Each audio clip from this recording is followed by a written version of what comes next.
What is up, everybody? Chris Flick here, Chris Flick Podcast, episode number 166. Here I am.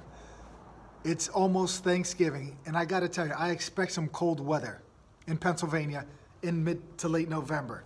But what we've got going on here lately has been miserable. I'm fired up today for two reasons. One is that weather. I came out to the gym, and I was like, gosh darn it, it's freaking cold. But I might have said those words a little differently. I might have had some expletives mixed in there. And I came in and I'm cold. I got the heater bumping right above me. You could see my breath on this camera as I just blew some steam at you. It's cold up in here. Number two, I was duped, man. I got duped by the internet.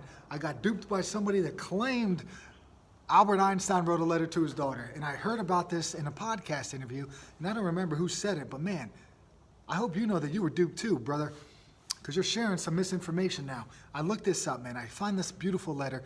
I read this letter in a video last week, and I was going to share it as a podcast, right?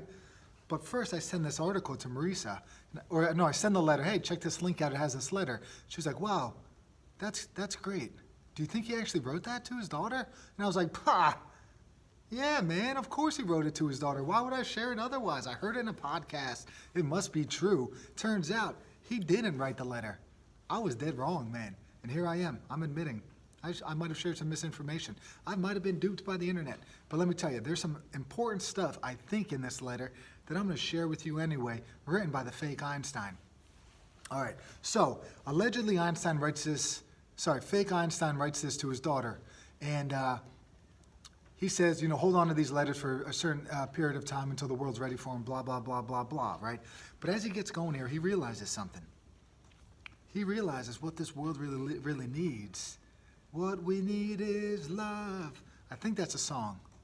Is that the Beatles? I don't know. I might have even changed the words a little bit. But Einstein realized there's one force, one universal force that could save humanity, and that is love. He writes, Fake Einstein writes, if we want our species to survive, if we are to find meaning in life, if we want to save the world and every sentient being that inhabits it, love is the one and only answer.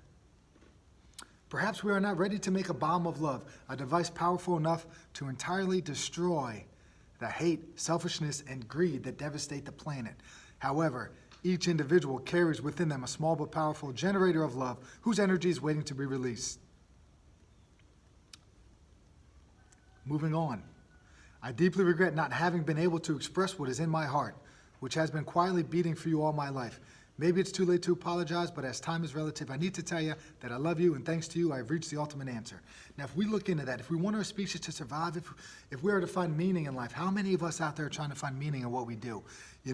How many of us are trying to find purpose, trying to find what we are here for, right? A lot of us are struggling in that category. I think we have a lot of mental health issues from kids on up because they don't know what their role is, what their purpose is, what their meaning is, why they're here. They don't have that answer. According to Fake Einstein, love is the one and only answer. According to Fake Einstein, hate, selfishness, and greed devastate the planet. I agree with that. Hate, the opposite of hate is love. We know that. Selfishness, you're putting yourself above others. That'll devastate the planet. Greed, people just wanting, and never giving. That'll destroy the planet.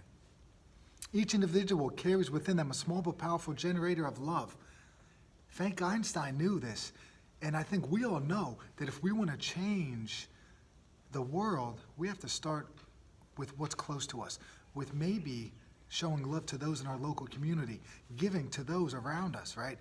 If you're able to do that, and then that little circle that you're in, right, that you're trying to affect positively, that circle can continue to grow and grow and grow until that circle goes from being in your household to your small community, to your state, to your nation, to the world, whatever it may be, right? But it always starts really small, right? It starts with those people that you're in direct contact with every day. So we all have the power to create this energy, right? That Fake Einstein thought could change the world, right? We all have the ability to love and to give, so maybe we should start giving. Lastly, I deeply regret not having been able to express what is in my heart. So many of us struggle to say what we're feeling. I'll throw my hand up. I'm probably a prime example of that, right? But those around us, man, if you have a feeling for somebody, if you have love for somebody, and if you don't tell them that, there's no way that they're gonna know.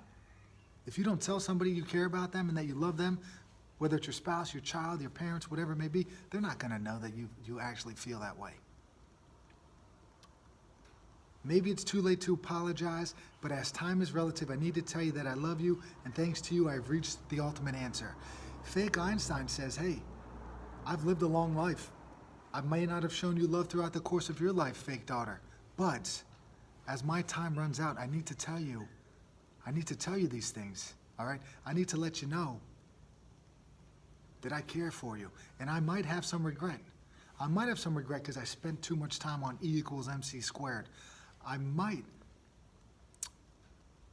have spent too much time not giving you the attention that you deserved.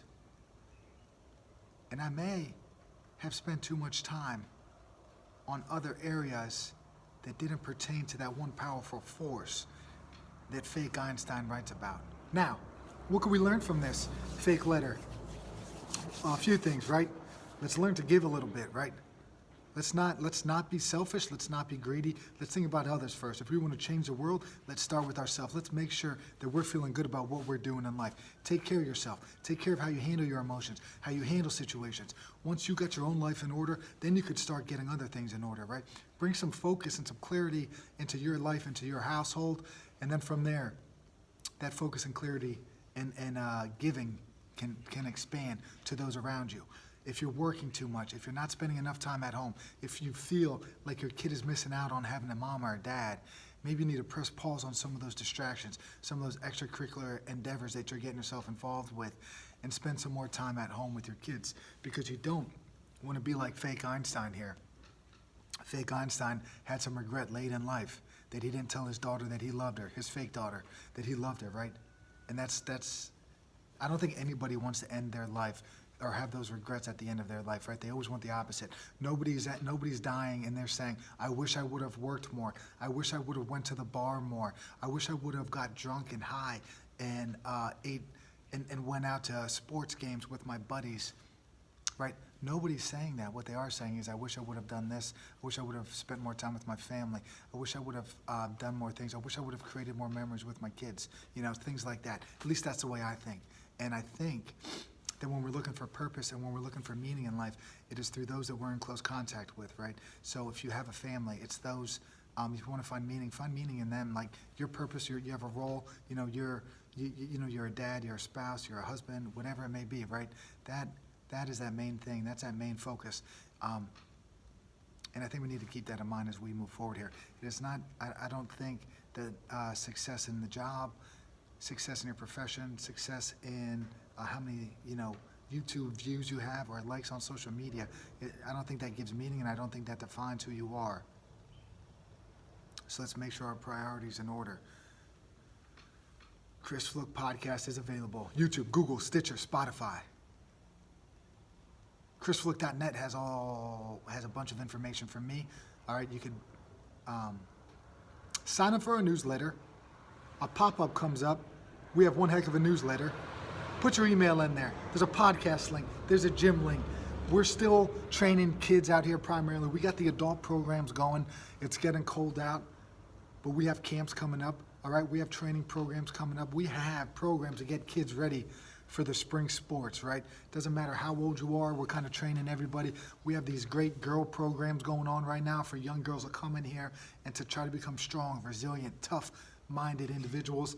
I get some of my high school female athletes to help, so we try to keep everything kind of in-house, and we try to grow a nice little community here where I have some of the older girls working with the younger girls, and so on and so forth. I have male programs going on. I have homeschool programs. I have daytime programs going on. If you are a family that needs a release, a physical education release for your children, you come on out to the farm and we will take care of you. Chris Flook Podcast, Fake Einstein. Be careful what you read, because after all, it might not be true. Peace, everybody.